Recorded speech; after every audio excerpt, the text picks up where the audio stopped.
safety, and for our lovely cast and crew. Now, ShakeScenes is a fun, chill, casual environment, so you will see scripts on stage. No jumping. All love. And the performance is being live streamed and recorded, so if we can keep as much energy as possible, so our lovely families and friends at home who don't get to experience the hustle and bustle of theater will still get a little bit of the energy. Yes. Now, without further or much ado, let's start the show.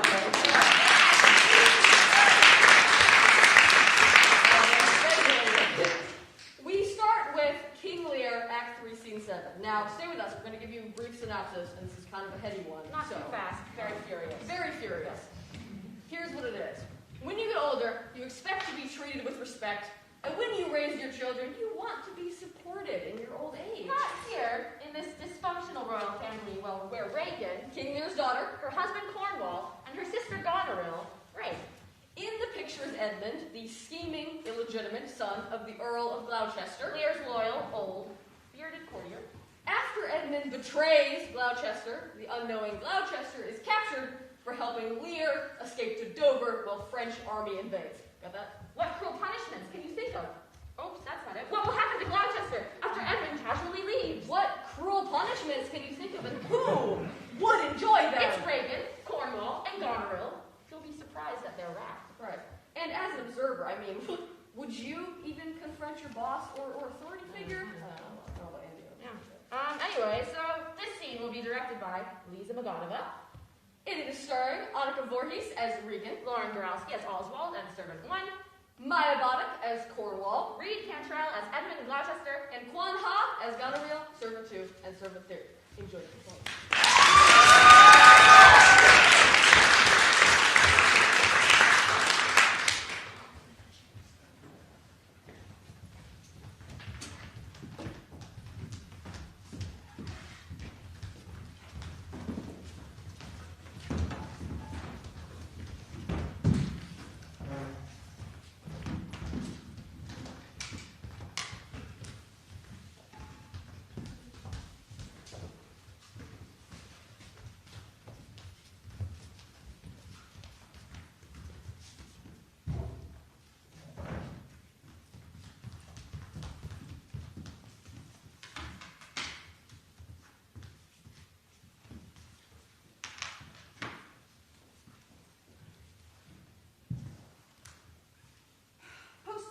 My lord, your husband. Show him this letter. The army of France has landed. Seek out the traitor Gloucester. Hang him instantly. Pluck out his eyes. Leave him to my displeasure. Edmund, keep you our sister company. The revenges we are bound to take upon your father are not fit for your beholding. Advise the Duke to where you are going, to a most festive preparation. We are bound for life. Our post shall be swift and intelligent betwixt us. Farewell, dear sister. Farewell, my lord of Gloucester. How now? Where's the king? My lord of Gloucester hath conveyed himself some 5 or 6, and 30 of his knights hath questers after him, met in that gate, who with some of the lord's dependents have gone with him towards Dover, where they both to have well-armed friends. Get horses for your mistress. Farewell, sweet lord and sister. Edmund, farewell. Go, seek out the traitor Gloucester, hanging him like a thief. Bring him before us. Though, while we may not pass upon his life without a form of justice, yet our power shall do a courtesy to our wrath, which men may blame, but not control. Who's there? The traitor? Ingrateful fox, 'tis he. Bind fast his courtly arms. What mean your graces? God, my friends, consider. You are my guest. Do me no foul. Bind him, I say. Hard, hard, oh filthy traitor! Not merciful lady as you are, I'm none. To this chair, bind him. Villain, thou shalt fight. Ah! By the kind master, most ignorantly done to pluck me by the beard. So white, and such a traitor? Naughty lady, these hairs which thou dost ravish from my chin will quicken and accuse thee. I am your host. My hospitable favors with robbers' hands you should not ruffle thus. What will you do? Come, sir. What letters have you laid from France? Be simple answered, for we know the truth. And what confederacy have you with the traitors laid footed in the kingdom? And to whose hands you have sent the lunatic king? because of a neutral heart and not from one opposed. Cunning. And false. Where hast thou sent the king? To Dover. Wherefore to Dover? Wast thou not Charge charged at at Dover? First answer that. I am tied to the stake, and I must bear the charge. Wherefore to Dover, sir? Because I would not see thy cruel nails pluck out his poor old eyes, nor thy fierce sister and his anointed flesh stick boorish fangs. The sea with such a storm as his bare head endured and held like night would have buoyed up and quenched the stellar fires, yet his poor old heart hoped the heavens to rain. If wolves had howled at thy gate at that stern time, thou shouldst have said, Good porter, turn the key, all cruels outsubscribed. But I shall see the winged vengeance overtake such children. See shalt thou never. Fellows, hold him to this chair. Upon these eyes I'll set mine foot. He that will think to live till he be old, give me some help! Ah! One side will mock another, the other too. Oh, my villain, thou shalt find that. Hold your hand, my lord. I have served you ever since I was a child, but better service have I never done yet than bid you now. Hold. How now, you dog? My villain, thou shalt find. Come then, take the chance of anger. On guard! Fancy my sword! A peasant stand up thus! I exclaim! My lord, you have one eye left to see some mischief by him! Lest it see more, prevent it! Out, vile jelly! Where is thy lusting now? Oh, all dark and comfortless. Where's my son Edmund? Edmund, enkindle all the sparks of nature to quit this horrid act. Oh, treacherous villain, thou call'st on him that hates thee. It was he that led thy overture to thy treasons to us, who is too good to pity thee. Oh, my follies. That Edmund was abused. Kind gods, forgive me thus, and prosper him. Send him to thy gates, and let him smell his way to Dover.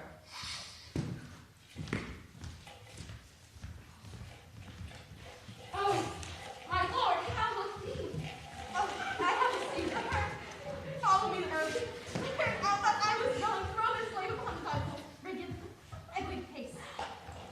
Come, comes this hurt. Give me your arm.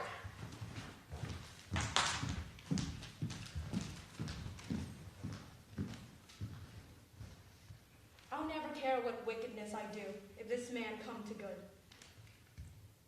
If she live long, and in the end, the old course of death, women will all turn monsters. Let's follow the old earl and get the bedlam. To lead him where he would, his roguish madness allows itself to anything. Go thou. I'll fetch some blacks and whites of eggs to apply to his witty face. Now heaven help him.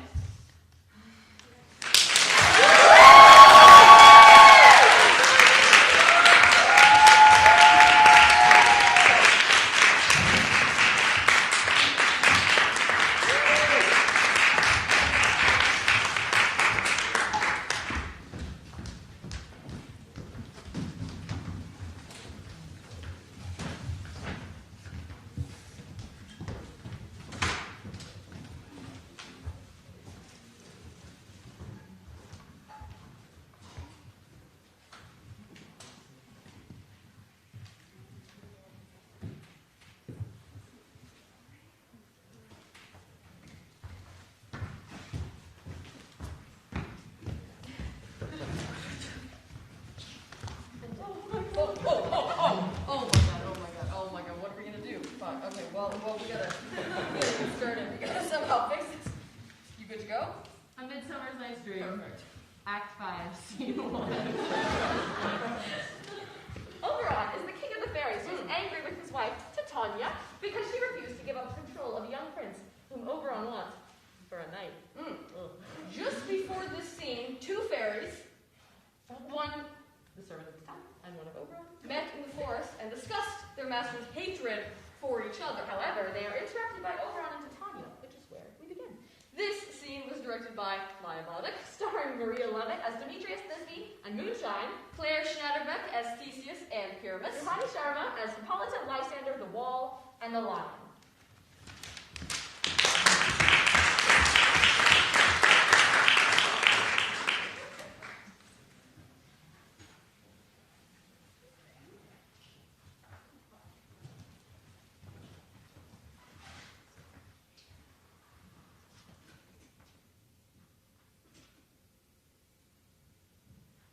Tis strange, my Theseus, that these lovers speak of. More strange than true, I never did believe. These antique fables nor these fairy toys. The poet's pen in fine fancy rolling doth glance from heaven to earth, from earth to heaven.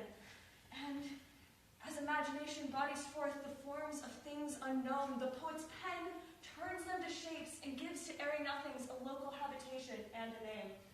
These tricks have strong imagination, for if it would comprehend some joy, it comprehends a bringer of that joy. Or, in the night, imagining some fear, how quickly a bush supposed a bear. But all the story of the night told over, and all their minds transfigured, sewn together, more witnesseth than fancy's images, and grudge something of great constancy, but how so strange and admirable. Here come the lovers, full of joy and mirth. Joy, gentle friends, joy and days of love accompany your hearts.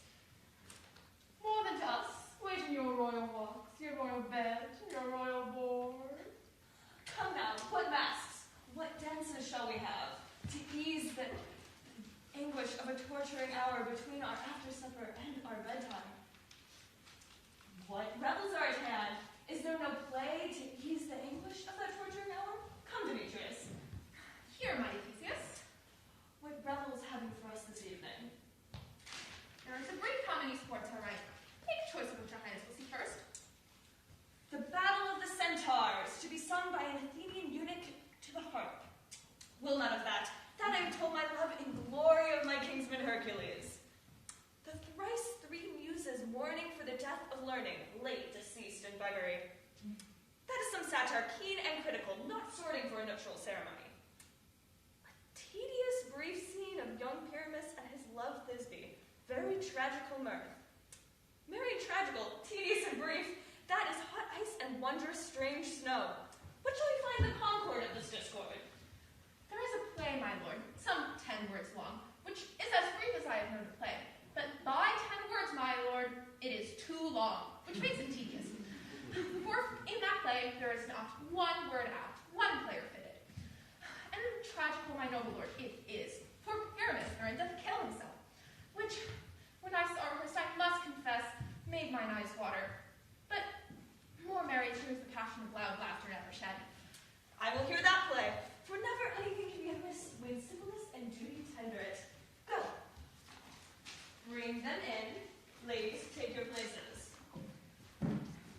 I love not to see wretchedness so charged, and duty in his service perishing. Why, gentle sweet, you shall see no such thing. He says they can do nothing in this kind. The kind are we to give them thanks for nothing. Our sport shall be to take what they mistake. And what poor duty cannot do, noble respect takes it in might, not merit.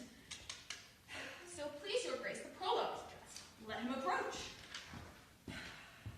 If we offend, it is with our goodwill, that you should think we come not to offend, but with goodwill to show our simple skill.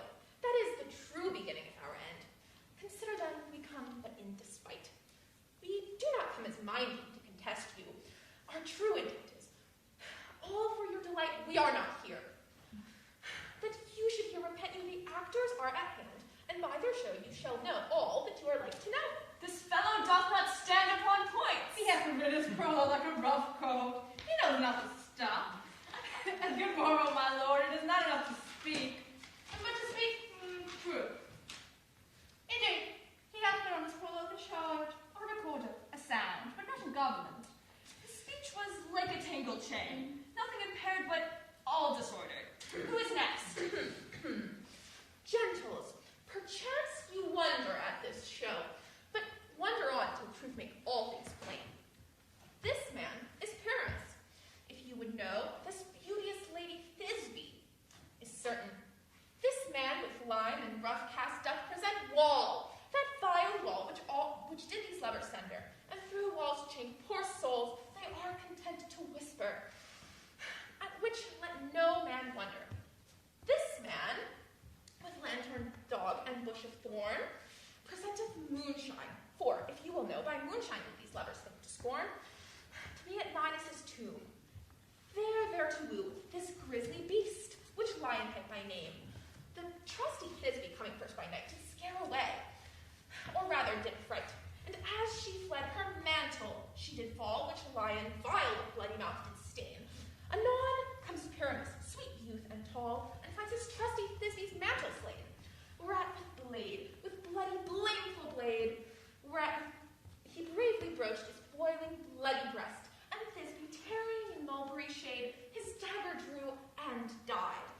For all the rest let Lion, moonshine, wall, and lovers twain at large discourse, while here they do remain.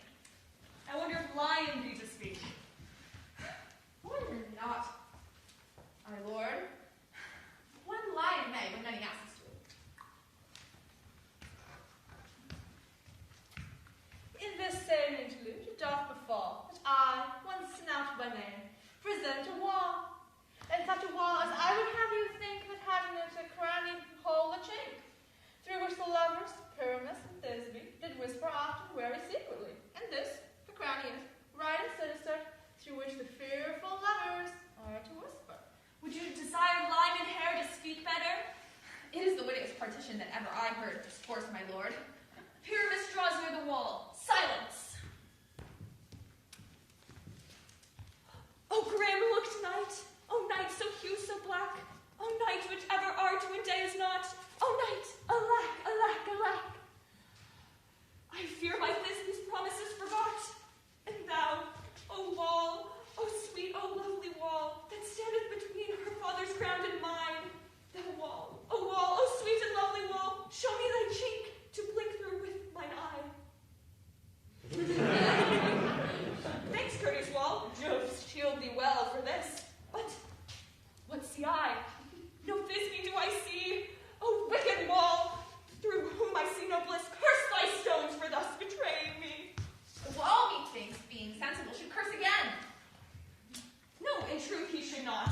Deceiving me is Thisbe's cue. And she is to enter now, and I am to spy her through the wall. You shall see. It will fall pat as I told you. Yonder she comes.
It must be your imagination, them, not theirs.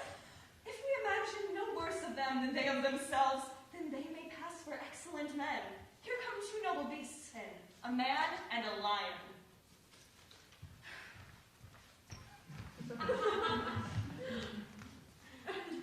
You, ladies, you, whose gentle hearts do fear the smallest monstrous mouse that creeps on floor, may now perchance both quake and tremble here. When lion, half in wildest rage, doth roar, then know that I, once not the joiner, am a lion fell, nor ends no lion's dam. For if I should as lion come in strife into this place, 'twere pity on my life. A very gentle beast, of a good conscience. The very best of the piece, my lord, that e'er I saw. And this lion is very fox for his valor. True, and a goose for his discretion. Not so, my lord, for his valor cannot carry his discretion, and the fox carries the goose. His discretion, I am sure, cannot carry his valor, for a goose carries not the fox. It is well, leave it to his discretion, and let us listen to the moon. This lanthorn doth the horned moon present. He should have worn the horn on his head. He is no present, and his horns are invisible within the circumference. This lanthorn doth the horned moon present. Myself, the man in the moon do seem to be. This is the greatest error of all the rest. The man should be put into the lanthorn. How else is he the man in the moon? He dares not come there for the candle, for, you see, it is already in snuff. I'm a-wary of this moon. Would he would change? It appears by his small light of discretion that he is in the wane. But yet, in courtesy, in all reason, we must stay the time. Proceed, moon. All that I have to say is to tell you that the lanthorn is the moon. I, the man in the moon. This thorn bush, my thorn bush, and this dog, my dog. Why, all these should be in the lanthorn, for all these are in the moon. But, silence. Here comes Thisbe. This is old Ninny's tomb. Where is my love?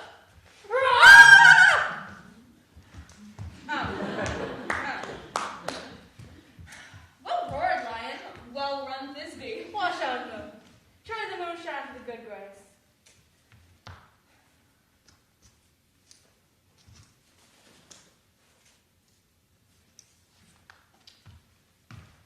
Well, mouse lion.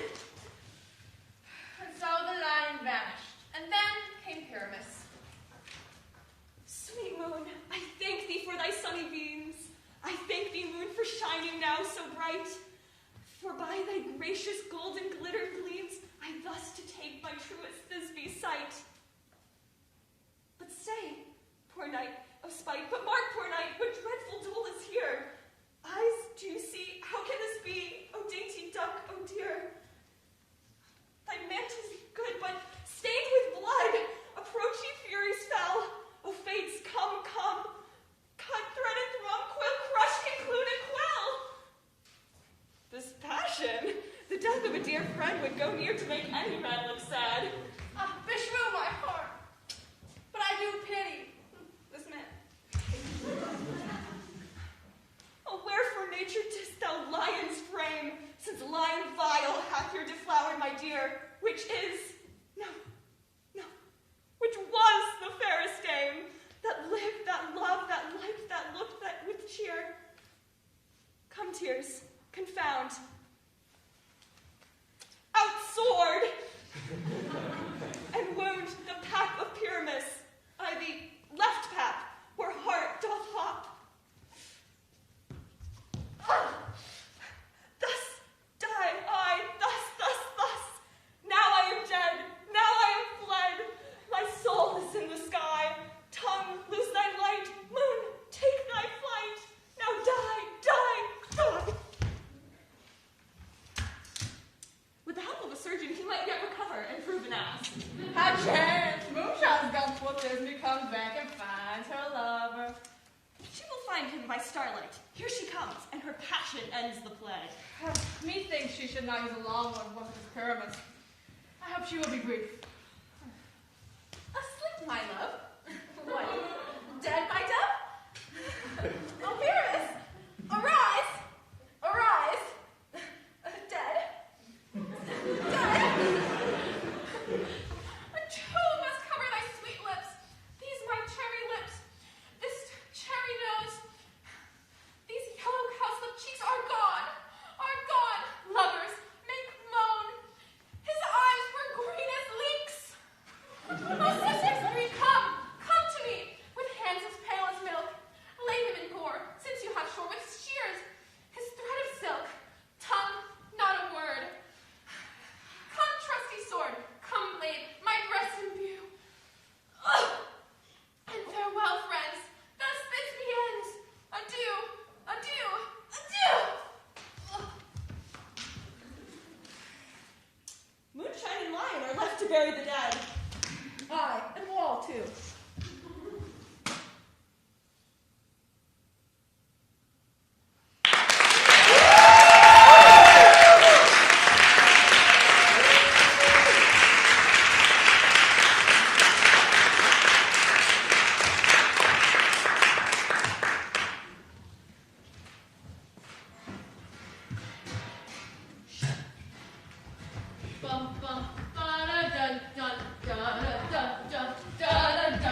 question Brutus about the secrets he's been keeping from her. But despite her pleading, she cannot get him to say what has been weighing on him. In scene 2, Calpurnia confronts her husband Caesar about her prophetic dreams of his getting murdered, and tells him he cannot go to the Senate or he will die. But Caesar temporarily listens, but is eventually swayed to attend the Senate by a conspirator of Brutus. This scene is directed by Vicky Melkonian, Starring Ava Slocum as Brutus and Caesar. and Naomi Zarin as Portia and Calpurnia. That's actually, sorry, that's swatch. Oh, Switch that around. thank you very much. The program is wrong. Should we say it again with the right one? Go for it. Let's do it. We have Naomi Zarin as Brutus and Caesar. And Ava Slocum as Portia and Calpurnia. Incredible.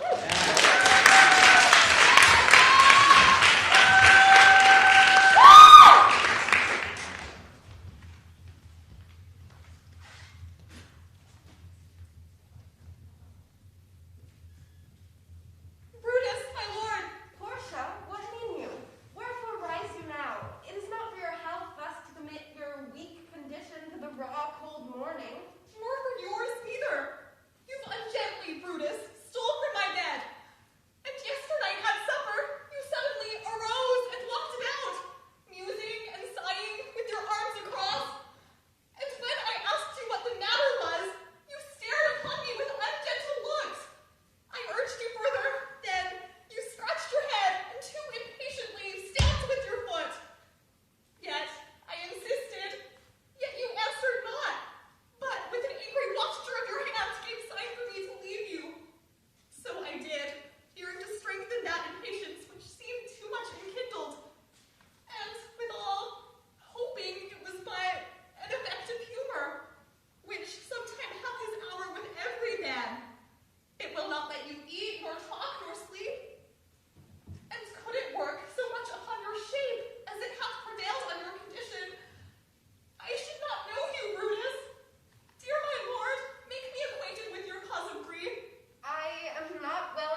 heaven nor earth have been at peace tonight.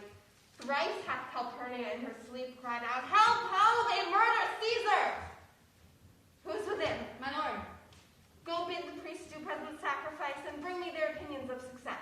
I will, my lord.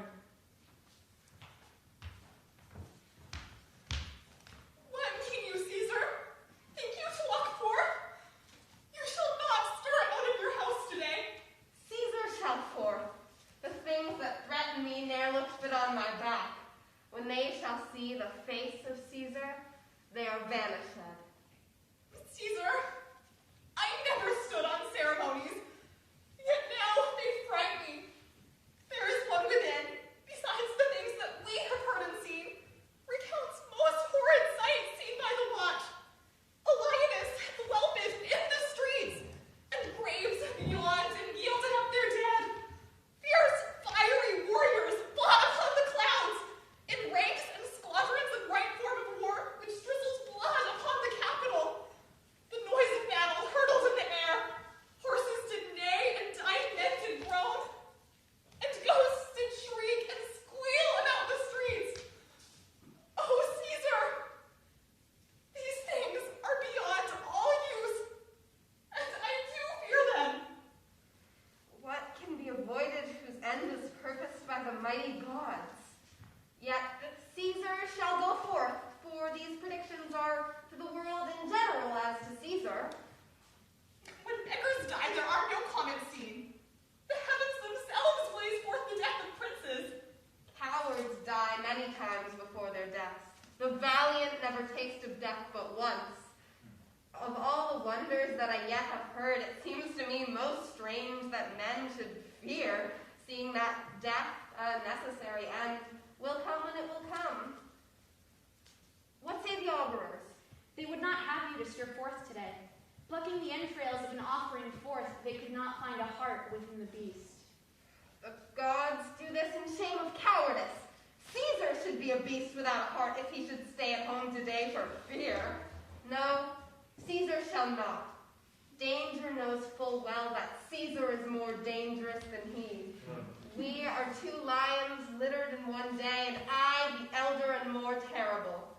And Caesar shall go forth. Alas, my lord, your wisdom is consumed in confidence. Do not go forth today. Call it my fear that keeps you in the house, and not your own. We'll send Mark Antony to the Senate house, and he shall say, You are not well today. Let me, upon my knee, prevail in this.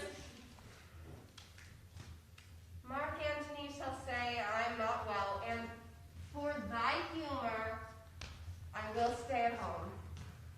Here's Decius Brutus. He shall tell them so. Caesar, all hail! Good morrow, worthy Caesar. I come to fetch you to the Senate house. And you are come in very happy time to bear my greeting to the senators and tell them that I will not come today. Cannot is false, and that I dare not falser. I will not come today. Tell them so, Decius. Say he is sick. Shall Caesar send a lie? Have I in conquest stretched mine arm so far to be afeard to tell graybeards the truth? Decius, go tell them Caesar will not come. Most mighty Caesar, let me know some cause, lest I be laughed at when I tell them so. The cause is in my will. I will not come. That's enough to satisfy the Senate. But for your private satisfaction, because I love you, I will let you know. Calpurnia here, my wife, stays me at home. She dreamt tonight she saw my statue, which, like a fountain with 100 spouts, did run pure blood, and many lusty Romans came smiling and did bathe their hands in it.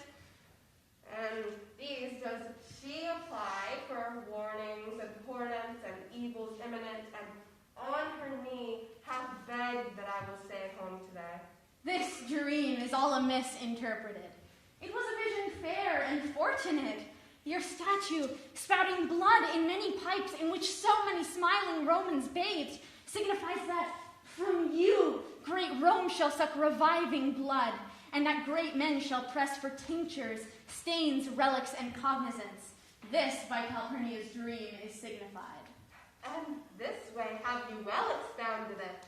I have when you have heard what I can say. And know it now.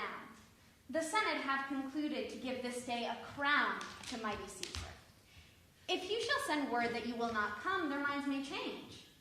Besides, it were a mock, apt to be rendered, for someone to say, break up the Senate till another time, when Caesar's wife shall meet with better dreams. If Caesar hide himself, shall they not whisper, lo, Caesar is afraid? Pardon me, Caesar, for my dear, dear love to your proceeding bids me tell you this, and reason to my love is liable. How foolish your fears seem now, Calpurnia. I am ashamed that I did yield to them. Give me my robe, for I will go.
This scene is directed by Suhani Sharma. Starring Tali Beckwith-Cohen as Romeo and Montague, Kiki Garluski as Benvolio, Octavio Borbolius as Mercutio and the Prince, Emily Krause as Tybalt, Gwendolyn Cito as Paige and Capulet's wife. Next part.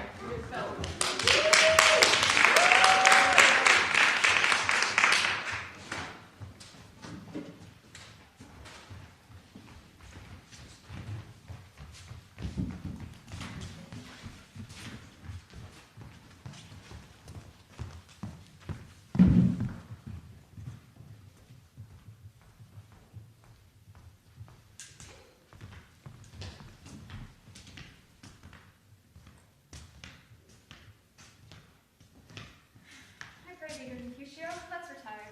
The day is hot, Capulet's abroad, and if we meet, we shall not escape a brawl. Thou art the sort of fellow that, when he enters the confines of a tavern, claps me his sword upon the table and says, God send me no need of thee, and by the operation of the second cup, draws him upon the drawer, when indeed there is no need. Am I like such a fellow? Come, thou art as hot a jack in thy ways as any in Italy, and as soon moved to be moody, and as soon moody to be moved. Nay, if there were two such, we should have none shortly, for one would kill the other. Why, thou wilt quarrel with a man that hath a hair more or a hair less in his beard than thou hast. Thou wilt quarrel with a man for cracking nuts, having no other reason but that thou hast hazel eyes. What eye but such an eye will spy out such a quarrel? Thy head is as full of quarrels as an egg is of meat. And yet thy head hath been beaten as addles and eggs for quarreling. Thou didst quarrel with a man for coughing in the street, simply because he hath wakened thy dog that hath lain asleep in the sun. Didst thou not fall out with a tailor for wearing his new doublet before Easter? With another for tying his new shoes with old ribbon? And yet thou wilt tutor me from quarreling. And if I were so apt to quarrel as thou art, any man should buy the fee simple of my life. The fee simple, so simple. By my head, here come the Capulets. By my ass, I care not. Follow me close, for I will speak to them. Gentlemen, good day. A word to one of you? Aye, but one word. Couple it with something. Make it a word in a globe. You shall find me apt enough for that, sir. And you will give me occasion. Could you not take some occasion without the giving? Mercutio, thou consortest with Romeo. Consort?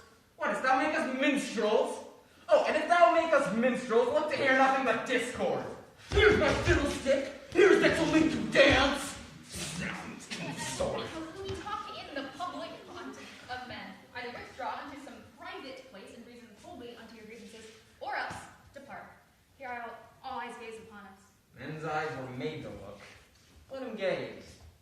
I will not budge for no man's pleasure, Well, peace be with you.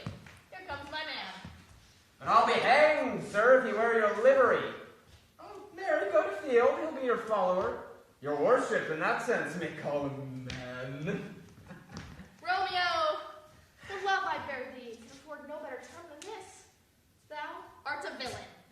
Tybalt, the reason that I have to love thee doth much excuse the appertaining rage to such a greeting. Villain, I am none. Therefore farewell, I see thou knowst me not. Boy, this shall not excuse the injuries thou hast done me. Therefore, turn and draw. I do protest I never injured thee, but love thee better than thou canst devise till thou shalt know the reason of my love. And so, good Capulet, whose name I tender dearly as mine own, be satisfied. Calm, dishonorable, vile submission. How a staccato carries it away. Tybalt, you rat catcher. Will you walk? What wouldst thou have with me? Oh, good king of cats. Nothing but one of your 9 lives, which I mean to make bold withal, and as you shall use me hereafter, dry beat the rest of the 8. Come, will you pluck your sword out of his pilcher by the ears? Make haste, lest mine be about your ears ere it be out. I am for you. What? Come, sir, Casado!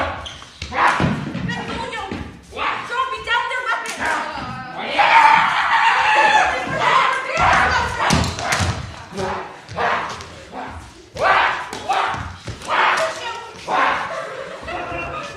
The prince expressly hath forbid this man being in Verona streets. Hold, Tybalt. Holy hand grenade!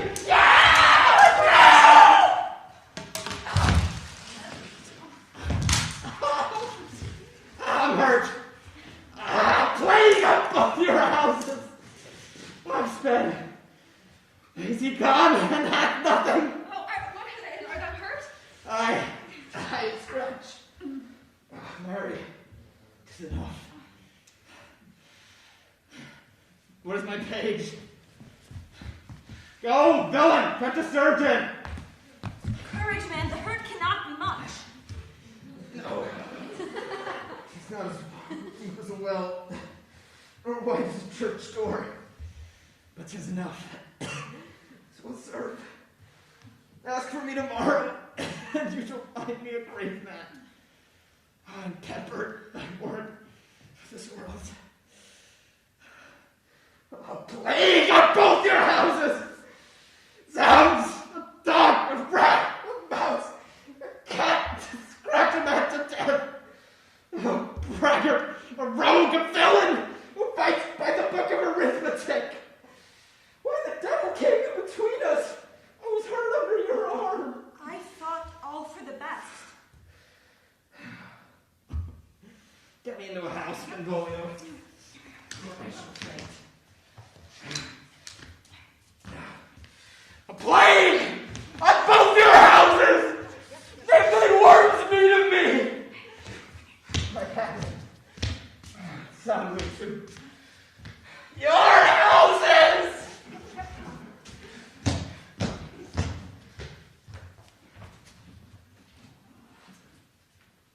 This gentleman, the prince's near ally, and my very friend, has got his loyal hurt in my behalf.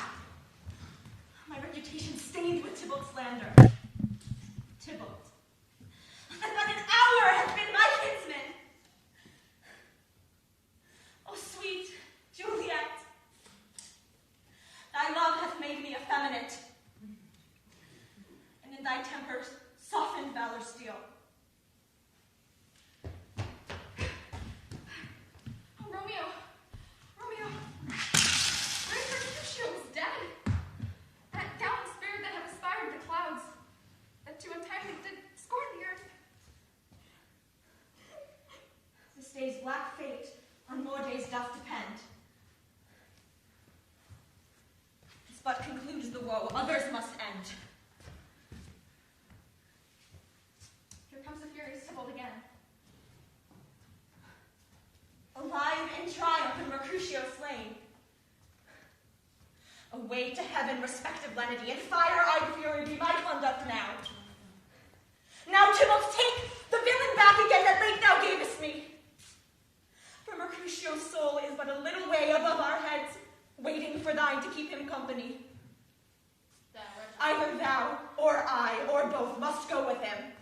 That wretched boy that did distort him here shall with him hence. They shall determine that.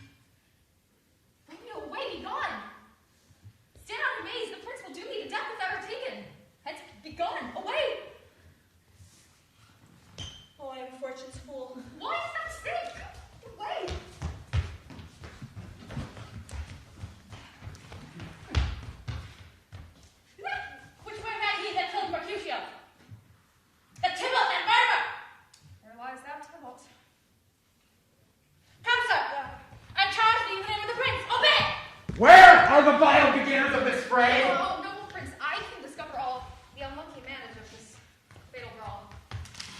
There lies that man slain thy young Romeo, who slew thy kinsman, brave Mercutio. Tybalt! Oh, cousin! Oh, my brother's son! Oh, prince! Oh, husband! The blood is slain of my dear kinsman! Prince, as thou art true, for Bonaparte shed blood, Montague! Oh, cousin! Benvolio, who began this bloody fray? Tybalt, here, slain, whom Romeo's hand did stay. Romeo, who spoke him fair, bid me think how nice the quarrel was, and urged with all your high displeasure. All this, uttered with gentle breath, calm looks, knees, humbly bowed, could not take truce to the unruly spleen of Tybalt, deaf to peace. And so he tilt his piercing steel towards bold Mercutio's breast, who has all high, turns deadly point to point. And with a martial hand, with one hand beats cold death aside, while the other sends it back to Tybalt. His dexterity retorts it.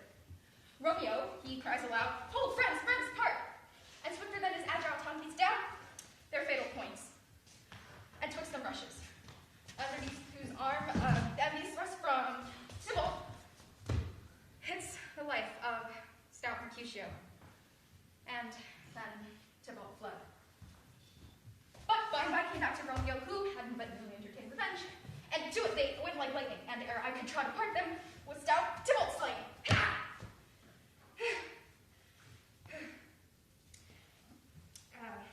And as Tybalt fell, did Romeo turn and fly. And this is assurance, or let Benvolio die. He is a kinsman to the Montague.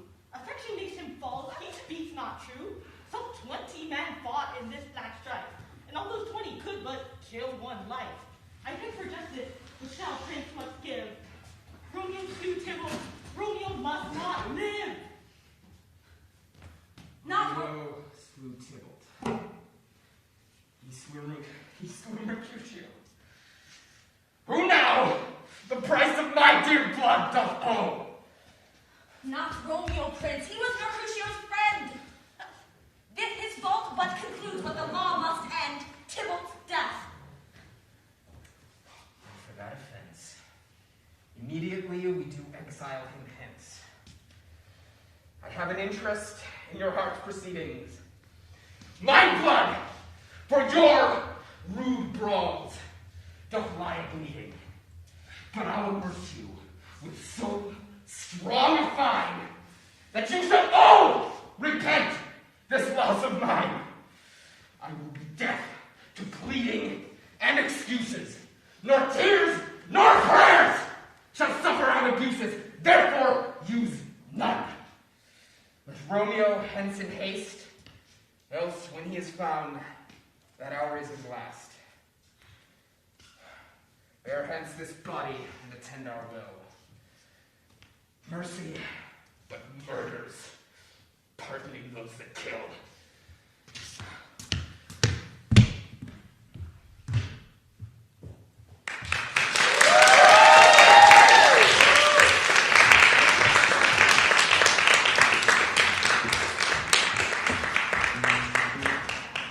Slow it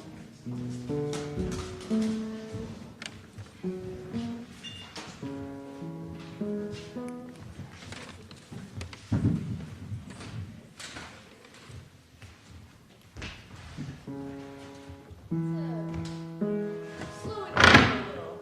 Could be a crowd right now. We've got next up, 12th night, Act 1, Scene 5. King and soon to be queen of Athens, Theseus and Hippolyta are bored and want some entertainment. So, Demetrius and Lysander bring throw what?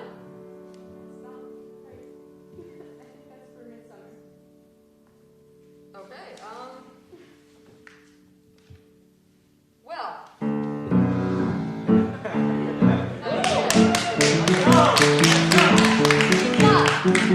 Rough night. Act 1, Scene 5. We don't have a synopsis for this, but you guys are just gonna have to follow along and figure out what our actors are doing. The cast. Well, it's still directed by Mimi Gillies. Yes. I directed it. Oh my gosh! All right. Essentially. You do it, babe. Basically, there is, let's see. You want to come up? You come up. This is the house of Oliver, who normally would be Olivia, but we cast this gentleman. Oh. So the house of Oliver, we have Clown and Maria, his gentlewoman, having a discussion at the beginning. It is funny, it is comical. Then Oliver comes in. There is more discussion between Oliver and the clown. And finally, a young gentleman who is secretly a woman dressed as a man enters the scene. There begins our story. Thank you. Incredible. So much. Incredible. ShakeScenes happens casually during midterms, and I'm sure you can all understand our point. All right. Starring Pinkfernell B. Hagel as Maria and Sir Toby, Thomas Fisk as Oliver, Oliver, Bella Sahota as Malvolio, Sal Winter as Viola, and Lillian Shore Kilgore Brown as Festy. Enjoy. Thank you all.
Either tell me where thou hast been, for I will not open my lips. So why does Bristlemate enter and waive thy excuse?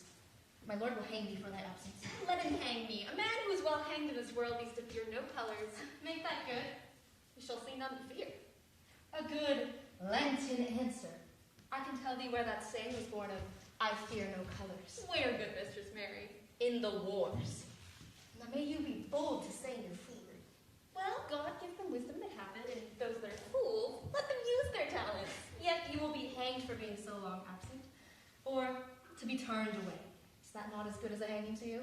Many a good hanging prevents a bad marriage, and for turning away let summer bear it out. You are resolute then. Well, not so neither, but I am resolved on 2 points. If one breaks, the other will hold, and if both breaks, your gaskets fall. Act in good faith, very apt. Well, go thy way. If Sir Toby will leave drinking, thou wert as witty a piece of beef's flesh as any Lear. Peace, you rogue nobleman. Here comes my lord. Make thy excuses wisely, you were best. Wit, and be thy will, put me into good fooling. Those wits that think they have thee do very oft prove fools, and I, that am sure I lack thee, may well pass for a wise man. For what says Quinopolis? Better a witty fool than a foolish wit. God bless thee, sir. Take the fool away. Do not hear, fellows. Take away the Lord. Go to, you're a dry fool. Besides, you go dishonest. Too false, Madonna, then drink in good counsel amend. Forgive the dry fool drink, then is the fool not dry. Bid the dishonest man mend himself. If he mends, he's no longer dishonest. If he cannot, let the botcher mend him. Anything that's mended is but patched. Virtue that transgresses is but patched with sin. Sin that amends is but patched with virtue. If that this simple syllogism will serve, so. If it will not, what remedy? As there's no true cuckold but calamity, so beauty's a flower. The lordship they take away the fool. Therefore, I say again, take him away. Sir, I bade them take away you. Misprivileged in the highest degree. Lordship cuculus non facet monocum. That's as much to say as I wear not motley in my brain. Lord, do give me the honor to prove you a fool. Can you do it? Dexterously, good Madonna. Make a proof. I must catechize you for it. Good my mouse of virtue, answer me. Well, for want of other idleness, I'll bide your proof. Good Madonna, why moanest thou? Good fool, for my brother's death. I think his soul is in hell, Madonna. I know his soul's in heaven, fool. The more fool, Madonna, to mourn your brother's soul being in heaven. Take away the fool. How say you to this, fool Malvolio? Doth he not mend?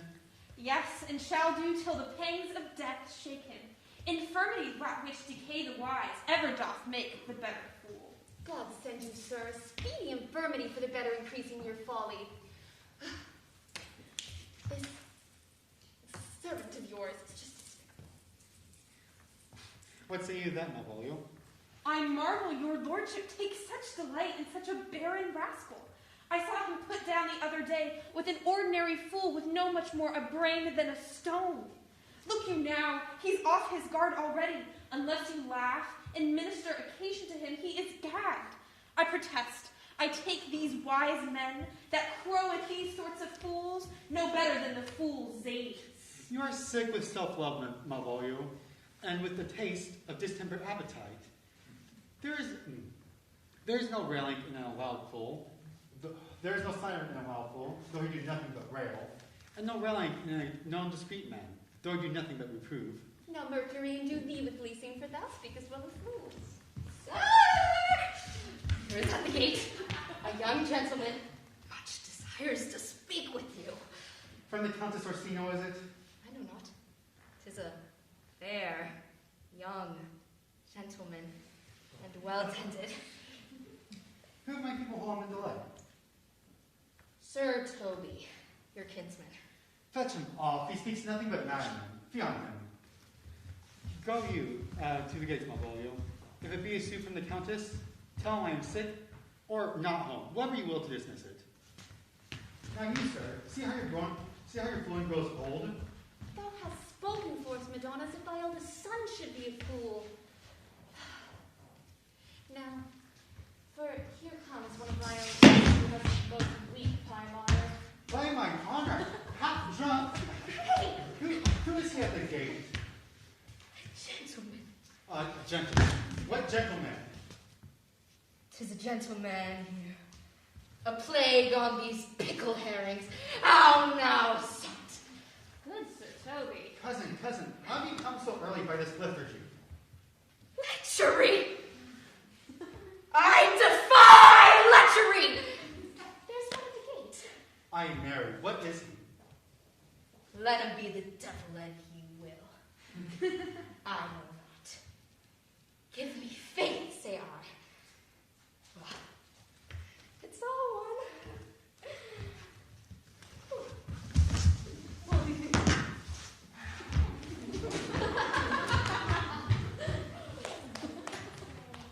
What's a drunken man like, fool?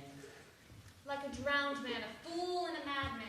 One draught above heat makes him a fool, the second mads him, and the third drowns Go and fetch a coroner and have him sit on my cuz, for he's in the 3rd degree of drink. He's drowned. He is but mad yet, Madonna, and the fool shall look to the madman.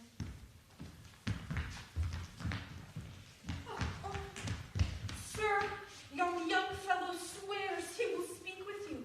I told him you were sick, and he takes on him to understand so much, and therefore comes to speak with you.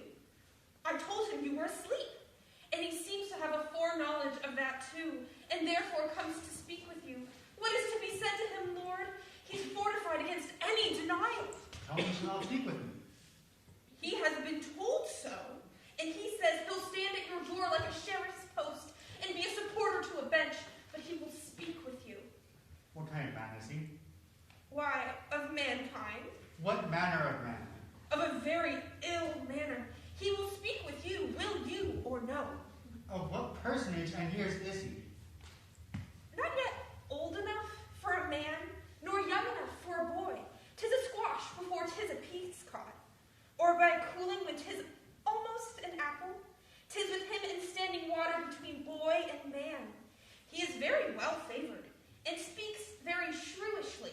One would think his mother's milk is scarce out of him. Let him approach. Send in my gentlewoman. Gentlewoman, my lord calls. Fetch me my veil. Come, go over my face.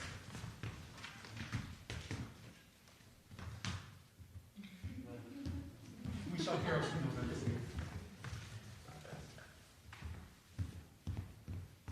The honorable lord of the house? Which is he? Speak to me. I will answer for him. Your will? Most radiant, exquisite, and unmatchable beauty.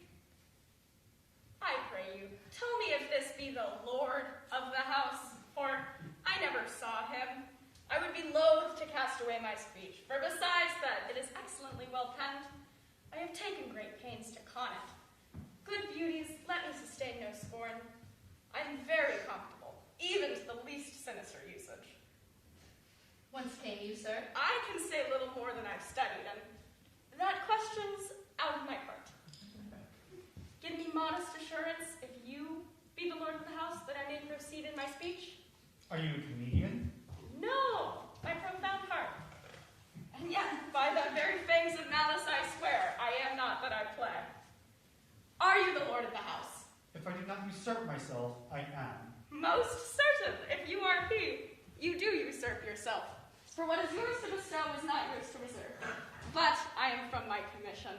I shall honor with my speech in your praise, and then show you the heart of my message. Come to wasn't born in it. I forgive you the praise. Alas, I took great pains to study it, and 'tis poetical. 'Tis more likely to be famed. I pray you, come to wasn't born in it. I heard you were saucy at my gates, and allowed your approach to wonder at you rather than beauty. If you be not mad, be gone. If you have reason, be brief. 'Tis not the time of moon with me to make oneself when skipping a dialogue. Will you hoist sail, sir? No, good swabber, I'll hold here a little longer. Some mollification for your giant. Tell me your mind. I am a messenger. Sure, you have some hideous matter to deliver, the courtesy of which is so fearful. Speak your office. It alone concerns your ear. I bring no overture of war, no taxation of homage. I hold the olive in my hand. My words are as fond of peace as matter. Yet you began rudely. What are you? What would you? The rudeness that hath appeared in me have I learned from my entertainment. What I am, what I would, are as secret as maidenhead. To your ears, divinity. To any others, profanation. Give us a place alone. We will clear this divinity.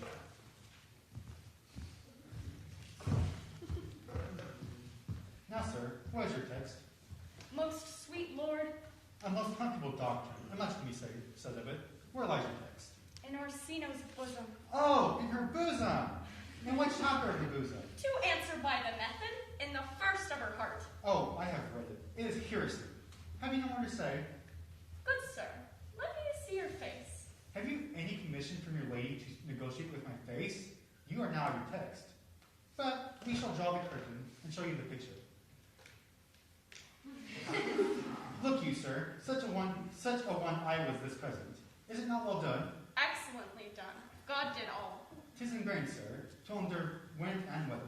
'Tis beauty truly blent, whose red and white nature's own sweet and cunning hand laid on. Sir, you are the cruelest he alive if you will lead these graces to the grave and give the world no copy. Oh, sir, I will not be so hard-hearted. I will give out diverse schedules of my beauty. It shall be inventoried in every particle and utensil, labeled to my will, as item, 2 lips, indifferent red, 2 gray eyes with lids attached, 1 neck, 1 chin, and so forth. Were you sent hither to praise me? I see what you are. You are too proud. And yet, if you are the devil, you are fair. My lady and master loves you. Such love could be but recompensed, though you were crowned the non-peril of beauty. How does she love me? With adorations, with fertile tears, with groans that thunder love, with sighs of fire. Your lady does know my mind. I cannot love her. Yet I suppose her virtuous, know her noble, of grey state, of fresh and stainless youth, in voices well divulged, free, learned, and valiant, and dimension in the shape of nature, a gracious person. But yet I cannot love her. She might have took her answer long ago. If I did love you in my master's flame, with such a suffering, such a deadly life, in your denial I would find no sense. I would not understand it. Why? What would you? Make me a willow cabin at your gate, and call upon my soul within the house. Write loyal cantons of contemned love, and sing them loud, even in the dead of night.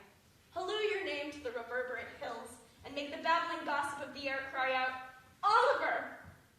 Oh, you should not rest between the elements of air and earth, but you should pity me. You might do as much. What is your parentage?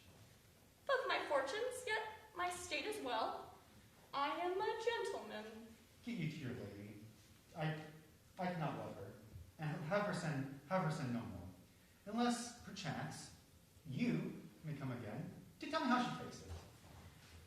Fare you well. I thank you for your pains. Spend this for me. I am no feeble host, Lord. Keep your purse. It is my lady, not myself, that lacks recompense. Love make her heart of flint that you shall love, and let your fervor, like my master's, be placed in contempt. Farewell, fair cruelty. How's your parentage? Above my fortunes, yet my state as well. I am a gentleman. I'll be sworn thou art. Thy tongue, thy face, thy limbs, actions, and spirit, make thee fivefold blazing. Not too fast. Soft, soft. Unless the master were the man, how now? Even so quickly may one catch the plague. Methinks I feel this use perfections with an invisible and subtle still, to creep in at my eyes. Well, let it be. Well, how my volume? Here, sir, at your service. Run after that same peevish messenger, the county's man. He left this ring behind him. Would I or not, tell him I'll none of it. Desire him not to flatter with his lady, or hold her in hopes. I am not for her. If that youth will come tomorrow, I'll give him reasons for it. Yes, sir, I will. I do, I know not what, and fear to find mine eye too great a fiber for my mind. Fate shall thy force. Ourselves we do not owe. What is decreed must be, and be this so.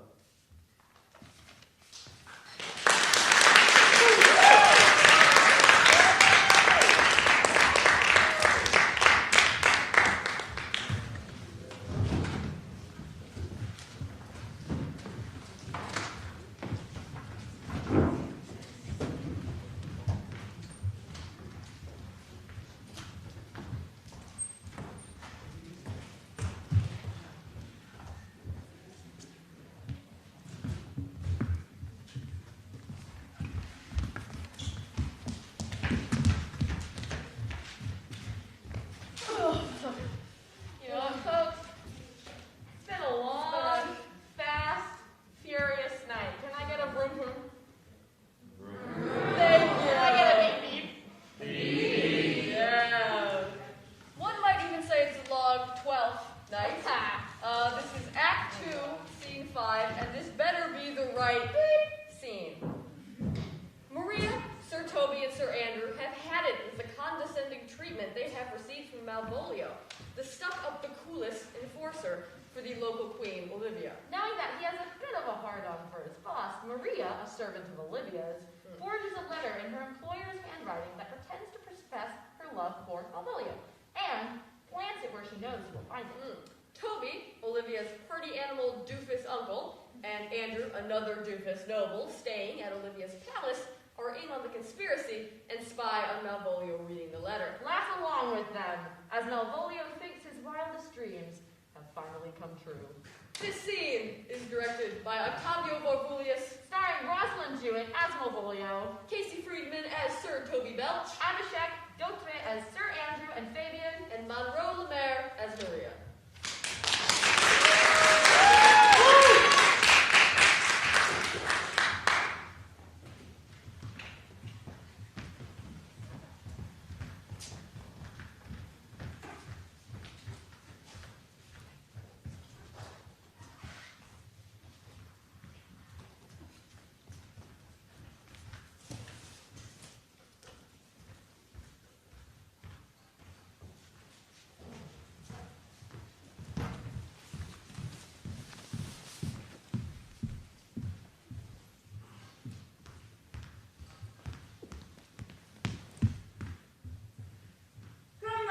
Signor Andrew? Nay, I'll come. If I lose a scruple in this sport, let me be boiled to death with melancholy. Wouldst thou not be glad to have the inculent, rascally sheep-biter come by some notable shame? I would exult, man. You know he brought me out a fable about my lady, about a bear living here. To anger him, we'll have the bear again, and we will fool him black and blue, shall we not, Sir Andrew? And we do not. It is a pity of our lives. Here comes the little villain. How now, my medal in India? Get me both into the box street. Malvolio's coming down this walk. He has been yonder in the sun, practicing his behavior to his own shadow this past half hour. Observe him, for the love of mockery, for I know that this letter will make a contemplative idiot of him. Close in the name of jesting. Lie down there! But here comes the trout that must be caught with the tickling. 'Tis but fortune. All is fortune. Maria told me once that she did affect me, and I have heard herself come thus near, that should she fancy, it should be one of my complexion.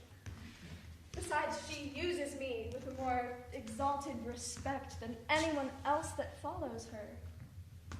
What should I think, though? Here's an overweening rogue. Oh, peace. Contemplation makes grand talking of it. How he jets under his unmarked blues. Slight, I put some feet the road. Oh, peace, I say. To be Count Malvolio. Ah, rogue. Pistol! Pistol! Peace, peace. There's example for it. The Lady of Strachey married the yeoman of the wardrobe. Fire on him, Jezebel! Oh, look. Now he's deeply in. Look how imagination blows him. Having been 3 months married to her, sitting in my state, Oh, for a stone bow to hit him in the eye. calling my officers about me in my branched velvet gown, having come from a daybed where I've left Olivia sleeping. Fire and brimstone. Oh, peace, peace. And to have the humor of state, and after a demure travail of regard, telling them, I know my place, as I would they should do theirs, to ask for my kinsman, Toby. Bolts and shackles. Oh, peace, peace. Now. 7 of my people, with an obedient start, make out for him. I frown a while, perchance, wind up my watch or play with some rich jewel. Toby approaches, curtsies there to me. Shall this fellow live? Oh, though a silence be drawn from us with cars, yet peace. I extend my hand to him thus, quenching my familiar smile with an austere regard of control. And does not Toby take you a blow with the lips then? Saying, Cousin Toby, my fortunes, having cast me on your niece, give me this prerogative of speech. What? What? You must amend your drunkenness. Out, scout! No patience. How we bring this news of not. Besides, you waste the treasure of your time with a foolish knight. That's me, I warrant you. One I knew it was I, for many to call me a fool.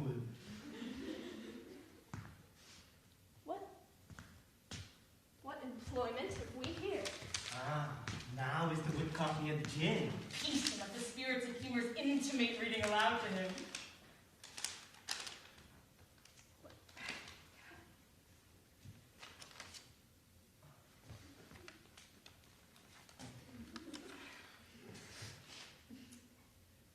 By my life, no, this is my lady's hand. These be her very C's, her U's, and her T's, and thus she makes her great P's. It is without contempt of question her hand. Her C's, her U's, her T's. Why that? To the unknown beloved, this, and my good wishes. Her very phrases, by your leave, wax, soft, and the impressure, her lucrece with which she uses to seal, 'tis my lady.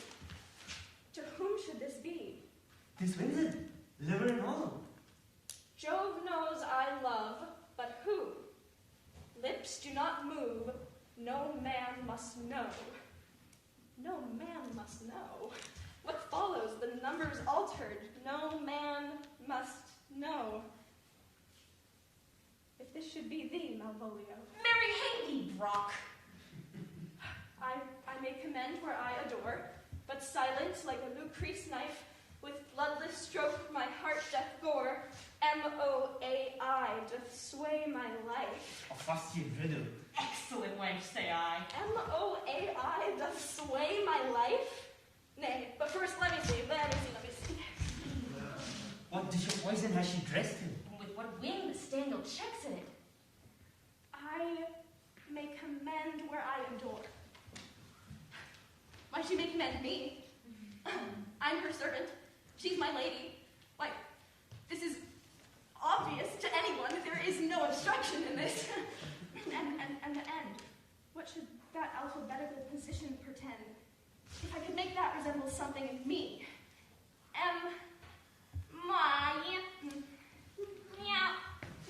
M-O-A-I. Oh, I make up that he is now at a cold scent. South to the crab line for all I know. But this be as rank as a fox. Malvolio. Did I not say to work it out? The car is excellent at false. Why, that begins my name. But there's no consonancy in the sequel. A should follow, but O does. And O shall end, I know. I'll cudgel him and make him cry, oh. And I comes behind. Aye, and if you had any eye behind you, you would see more detraction of your feet than fortune before you. This simulation is not as the former, and yet to crush this a little, it would bow to me, for every one of these letters are in my name. Soft, here follows prose.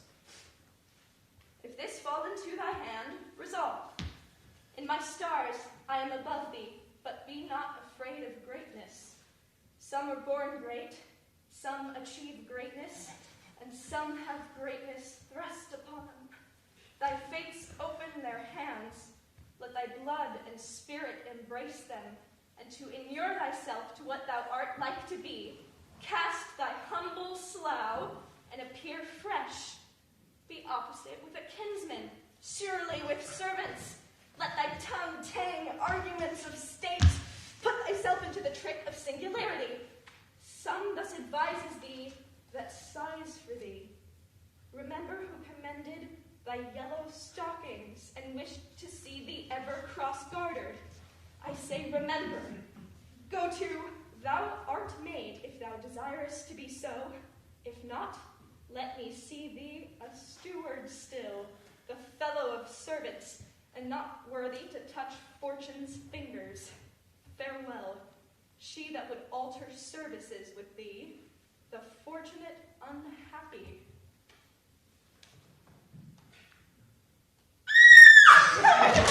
Daylight and champagne discovers not more. This is open. I will be proud. I will read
taste my love, let it appear in thy smiling. Thy smile becomes thee well. Therefore, in my presence still smile, dear my sweet, I prithee. Jove, I thank thee. I will smile. I will do whatever thou wilt have me. I will not give a part of this poetry pension from Sophie. I could marry this wench for this device, So could I too. and ask no other dowry of her but such a bit of jest. Nor I neither. Here comes my noble gun-catcher. Wilt thou set thy foot in my neck? Or my neither. Shall I claim my freedom and entreat him and become thy bond slave? I faith or I either. Why, thou hast put him in such a dream that when the image of it leaves him, he must run mad. Nay, but say true. Does it work on him? Like aqua vitae with a midwife. Then, if you will see the fruit of this sport, mark his first approach before my lady. He will come to her in yellow stockings, and is a color she abhors, and cross-gartered, a fashion she detests, and he will smile upon her, which will be so unsuitable to her disposition, being as addicted to a melancholy as she is, that it cannot but turn him into a notable contempt. If you will see it, follow me. To the gates of Tartar, thou most excellent devil of wits. I'll make one too.